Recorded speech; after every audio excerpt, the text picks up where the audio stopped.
السلام علیکم ناظرین، آپ دیکھ رہے ہیں ایکس پروڈکشن یوٹیوب چینل۔ آج کل آپ کا نئے کردار کے ساتھ تعارف ہو رہا ہے۔ کردار تو صدیوں پرانا ہے، لیکن وہ آج کل آپ کے سامنے آ رہا ہے۔ پاکستان ٹیلی ویژن پر ڈرامہ چل رہا ہے ارطغرل غازی۔ یہ کردار تو 13ویں صدی کا ہے، لیکن میں آج آپ کو بتاؤں گا کہ موجودہ حالات کے ساتھ اس کردار کا کیا تعلق ہے، کون سی ڈیولپمنٹ اس سے جڑی ہوئی ہے، ہماری حکومت نے یہ ڈرامہ دکھانے کا فیصلہ کیوں کیا، اور جن لوگوں کو اس ڈرامہ دکھانے سے کوئی مسئلہ ہے وہ کیوں ہیں۔ دراصل یہ معاملہ بہت صدیوں پہلے کا ہے، جب چنگیز خان کی قیادت میں منگول اور تتاری حملے کر رہے تھے مسلمانوں پہ، یورپین پہ، اور چین تک یہ حملے ان کے گئے۔ انہوں نے بہت زیادہ ممالک کو فتح کیا، بہت زیادہ لوٹ مار کی، بہت زیادہ تباہی مچائی۔ اس دور میں یہ لوگ خوارزم تک گئے، جو سینٹرل ایشیا کا جنوبی علاقہ ہے۔ یہ خوارزم تک گئے تو خوارزم کے بہت طاقتور سلطنت کو بھی انہوں نے شکست دی۔ جب انہوں نے خوارزم کی سلطنت کو تباہ کیا تو وہاں پر ایک قبیلہ اپنی جان بچانے کے لیے بھاگا۔ اس قبیلے کا نام کائی قبیلہ تھا۔ کائی قبیلے کا سردار، اس کا نام سردار سلمان شاہ ہے۔ سلمان شاہ کے 4 بیٹے تھے۔ اس کا تیسرے نمبر والا بیٹا، جس کا نام ارطغرل تھا، یہ ڈرامہ اس پر بنا ہوا ہے۔ جب یہ لوگ وہاں سے بھاگ رہے تھے تو اس کا بیٹا ارطغرل بھی اس وقت سردار سلمان شاہ کے ساتھ تھا۔ قافلے میں 400-500 کے قریب خاندان تھے، جن میں عورتیں اور بچوں کی بڑی تعداد موجود تھی۔ دریائے فرات سے گزرتے ہوئے سردار سلمان شاہ، جو کہ اس قبیلے کا سردار تھا، وہ ڈوب کر جاں بحق ہو گیا۔ اس کے بعد قبیلے والوں نے ارطغرل کو اپنا سردار بنایا۔ یہ ارطغرل غازی اپنے چھوٹے بھائی کو لے کر ترکی کے علاقوں کی طرف سفر کرتا رہا، کیونکہ وہاں پر کچھ حالات بہتر تھے۔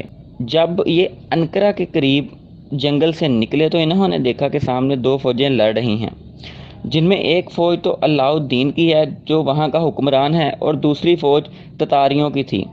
ارطغرل غازی اپنے لوگوں کے ساتھ مل کر علاء الدین کی فوج کا ساتھ دیا۔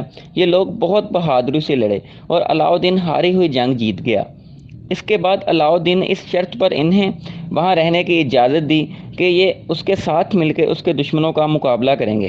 انہوں نے وہاں پہاڑی علاقے میں رہنے کی اجازت دے دی۔ ارطغرل غازی وہاں گیا اور جم کے بیٹھ گیا۔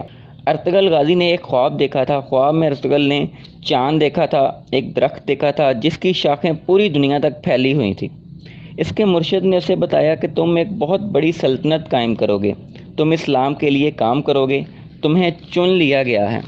ارطغرل نے جو خواب دیکھا تھا اس میں اس نے 4 پہاڑ اور 4 دریا بھی دیکھے تھے، جو کہ اس کی سلطنت میں ہی موجود تھے۔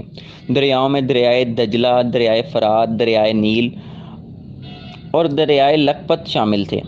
اور جو 4 پہاڑ دیکھے تھے ان میں کوہ طور، کوہ کاف، کوہ اطلس اور کوہ ملکار کے پہاڑ شامل تھے۔ انہوں نے تقریباً 625 سال تک حکومت کی۔ اس کے بعد پہلی جنگ عظیم شروع ہوئی، جس میں ارطغرل نے آس پاس والے علاقوں کو فتح کرنا شروع کیا اور اپنی سلطنت کو پھیلاتا چلا گیا۔ ایک وقت آیا یہ اپنی وفات سے پہلے بہت طاقتور ہو چکا تھا۔ اس کی وفات کے بعد اس کا چھوٹا بیٹا، جس کا نام عثمان تھا، اس نے اس کی جگہ لی۔ وہ ایک سچا مسلمان تھا۔ اس نے بھی اپنے باپ کی طرح خلافت کو زندہ کیا اور اتنی زیادہ فتوحات کی کہ ان کی حکومت 3 براعظموں تک پھیل گئی۔ انہوں نے خلافت عثمانیہ قائم کی، جو 625 سال تک قائم رہی۔ اب مختصر یہ کہ اس کے بعد یہ ہوا، یہ لوگ عیاشی میں پڑ گئے، کچھ اپنے ہی لوگ غدار بن گئے۔ اس وقت خانہ کعبہ اور مدینہ منورہ کا کنٹرول بھی انہی کے پاس تھا۔ پہلی جنگ عظیم کے بعد یہ کافی کمزور ہو گئے۔ اس وقت 3 براعظموں میں ان کی حکومت تھی۔ تقریباً آج اس وقت دنیا میں موجود 40 ممالک، جن میں ایران، شام، عراق وغیرہ شامل ہیں، ان ممالک پر انہی کی حکومت تھی۔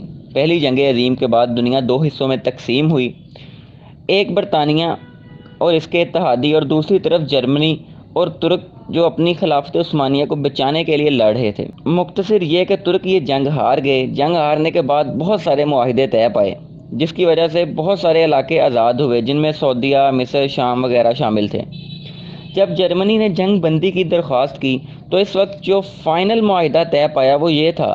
اس معاہدے کے بعد ترکوں کی ایک نئی زندگی شروع ہوئی اور بہت سارے خواب بھی ٹوٹ گئے۔ وہ معاہدہ میں آپ کے سامنے رکھتا ہوں۔ معاہدہ یہ تھا کہ خلافت عثمانیہ کو ختم کر دیا جائے گا، اس کے جانشینوں کو ہٹایا جائے گا، اور جتنے بھی اثاثے ہیں وہ سب کے سب منجمد کر دیے جائیں گے۔ اس کے بہت سارے اثاثے تھے۔ یہ خلافت 3 بر اعظموں پر پھیلی ہوئی تھی۔ اس کے سارے اثاثے جیتنے والے ممالک میں تقسیم ہو گئے اور طے پایا کہ ترکی کو ایک سیکولر ریاست بنایا جائے گا اور اس میں اسلامی قانون بھی نہیں ہوں گے، اور خلافت پر قدغن لگا دی گئی۔ اب خلافت کی بات نہیں کریں گے۔ ایک پابندی جو کہ ترکی کے لیے بڑی خطرناک ثابت ہوئی کہ ترکی اپنے ملک سے معدنیات نہیں نکال سکتا اور دنیا میں کہیں بھی پیٹرول کے لیے ڈرلنگ نہیں کر سکتا۔ ترکی کے پاس تیل کے بہت زیادہ ذخائر موجود ہیں، لیکن وہ اب ڈرلنگ نہیں کر سکتا۔ یہ اس معاہدے کی اس کے بعد ترکی کا سمندر فاسفورس اور اس کی ایک بندرگاہ ہے جس کا پرانا نام قسطنطنیہ ہے۔ آج ترکی میں موجود اس بندرگاہ کو انٹرنیشنل پانی قرار دے دیا گیا کہ یہاں جو بھی جہاز گزرے گا ترکی اس سے کوئی ٹیکس وصول نہیں کرے گا۔ اس بندرگاہ کی اہمیت بہت زیادہ ہے۔ یہ جو معاہدہ تھا اس کی مدت 100 سال تھی۔ یہ جولائی 1923 میں ہوا اور 1924 میں امپلیمنٹ ہو گیا۔ 100 سال تک ترکی اس معاہدے کی کسی بھی شک کی خلاف ورزی نہیں کرے گا۔ اب 2023 میں 100 سال پورے ہو جائیں گے اور ترکی اس معاہدے سے آزاد ہو جائے گا۔ اب آزاد ترکی کیا حاصل کرنا چاہتا ہے؟ اس وقت طیب اردگان کی حکومت موجود ہے جو کہ دنیا کو ایک مختلف نگاہ سے دیکھ رہی ہے۔ یہ ارطغرل غازی ڈرامہ انہی سب چیزوں پر بنایا گیا ہے۔ جو مسلمان اسے دیکھے اس میں یہ جذبات پیدا ہوں، ہمارا کھویا ہوا مقام، ہمیں اسے حاصل کرنا چاہیے۔ آپ کو پاکستان اور دنیا بھر میں بہت سے لوگ ایسے مل جائیں گے جو اس ڈرامہ کے خلاف بات کریں گے۔ وہ سب لوگ امریکہ اور یورپ کے ایجنڈے پر بات کرتے ہیں، کیونکہ امریکہ اور یورپ اور بہت سارے ممالک جہاں پر بادشاہت موجود ہے وہ نہیں چاہتے کہ لوگ یہ ڈرامہ دیکھیں اور ان کے کرداروں کے بارے میں جانیں۔ تمام مسلمان دوبارہ اکٹھے ہونے لگیں۔ یہ بات یاد رکھیں، جب خلافت عثمانیہ ختم ہو رہی تھی تو کسی بھی مسلم ممالک نے اس کے خلاف آواز نہیں اٹھائی، کیونکہ سب کو اپنے اپنے ممالک میں بادشاہت مل رہی تھی۔ صرف برصغیر پاک و ہند سے بہت سارے مسلمان وہاں گئے اور خلافت کے لیے لڑے، جن کی قبریں آج بھی ترکی میں موجود ہیں۔ یہی وجہ ہے کہ ترکی پاکستان اور بھارت کے مسلمانوں سے زیادہ پیار کرتا ہے، کیونکہ ہماری وہاں پر قبریں موجود ہیں۔ ہم نے صرف ان کی خلافت بچانے کے لیے آواز اٹھائی تھی۔ میں آنے والی ویڈیوز میں آپ کو یہ بتاؤں گا کہ اب یہ معاہدہ ختم ہونے کے قریب ہے۔ ترکی اس پر کیا سوچ رہا ہے اور دوسرے ممالک اس پر کیا سوچ رہے ہیں۔ یہ بات تو پکی ہے کہ ترکی 100 سال پورے ہونے پر اپنا حق ضرور مانگے گا، اور یورپ اور امریکہ اسے کیسے روکیں گے یہ میں آپ کو آنے والی ویڈیوز میں بتاؤں گا۔ میں امید کرتا ہوں کہ آپ کو آج کی ویڈیو پسند آئی ہوگی۔